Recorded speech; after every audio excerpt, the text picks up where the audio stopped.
අද 2026 අගෝස්තු මාසේ 24 වෙනිදා අද Around the World with Dr. K Beyond the Headlines වෙතින් අවධානය යොමු කරන්නේ ලෝකයේ ඉතාම සමීප අසල්වැසි රටවල් දෙකක් අතර දැන් වේගයෙන් උණුසුම් වෙමින් යන වෙළඳ ගැටලුවකට. ඒ තමයි ඇමරිකාව සහ කැනඩාව. පසුගිය සතියේ මේ රටවල් දෙක අතර වෙළඳ ගිවිසුමක් ඇති වෙයි කියලා ලෝකයේ විශාල බලාපොරොත්තුවක් තබා ගත්තා. ඇත්තටම අගෝස්තු 18 වෙනිදා ඇමරිකාව කැනේඩියානු භාණ්ඩ කිහිපයකට පනවන්න නියමිතව තිබූ 50% අමතර බද්ධ පවා දින 3කට කල් දැමුවා.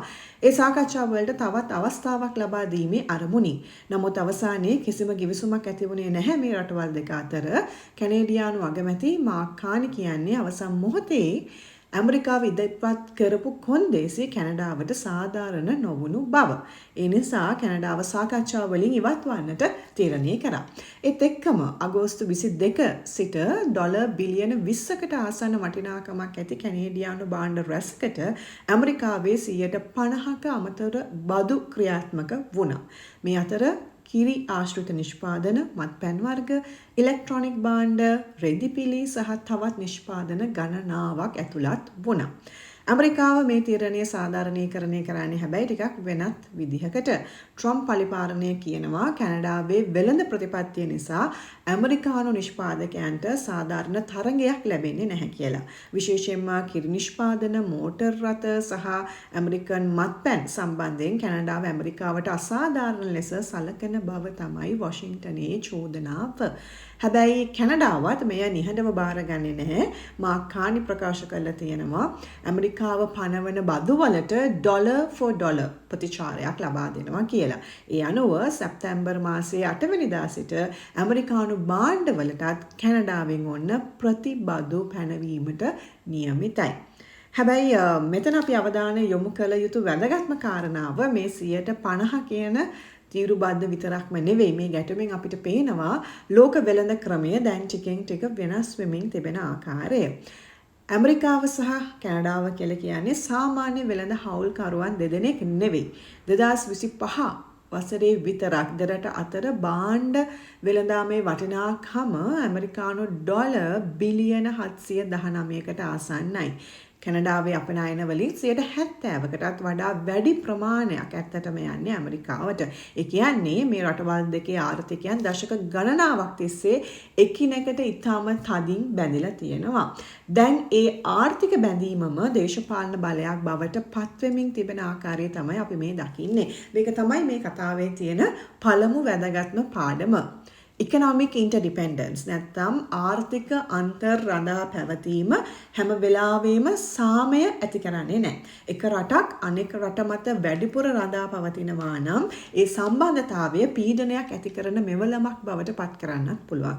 කැනඩාවට දැන් තියෙන මූලිකම ප්‍රශ්නය ඒකයි. කැනඩාවට ඇමරිකානු වෙළඳපොළ ඉතාම වැදගත්. ඒ නිසා ආර්ථික වශයෙන් දිගු වෙළඳ ගැටුමකදී කැනඩාවට දැනෙන පීඩනය ඉතාම වැඩි. නමුත් එරට අගමැති මාක් කානිගේ තර්කය වන්නේ ඒ රඳා පැවතීම නිසාම ඕනෑම ගිවිසුමකට එකඟ වෙන්න කැනඩාවටත් හැකියාවක් නැහැ කියන එක.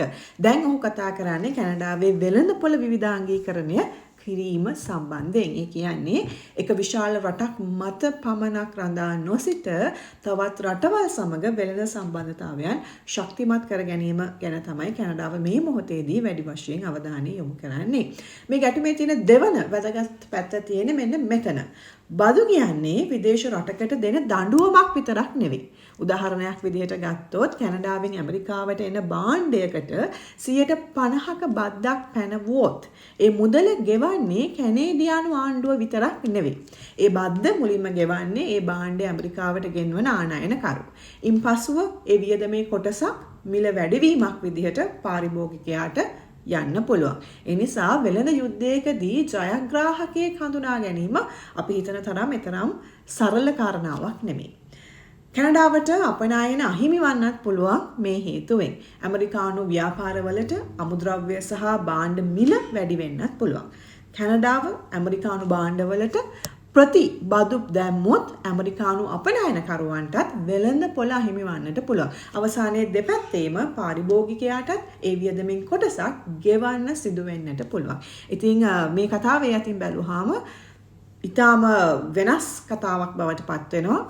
ඇමරිකාව, කැනඩාව සහ මෙක්සිකෝව අතර තිබෙන USMCA හෙවත් උතුරු ඇමරිකානු වෙළඳ ගිවිසුම යටතේ ගොඩනගාගත්තු වෙළඳ විශ්වාසයත් මේ ගැටුමෙන් ප්‍රශ්නයකට ලක් වෙන්නට පුළුවන්. ඒ නිසා මේක ඇමරිකාව සහ කැනඩාව අතර තියෙන තවත් බදු ගැටලුවක් විදිහට විතරක් අපිට බලන්නට බෑ.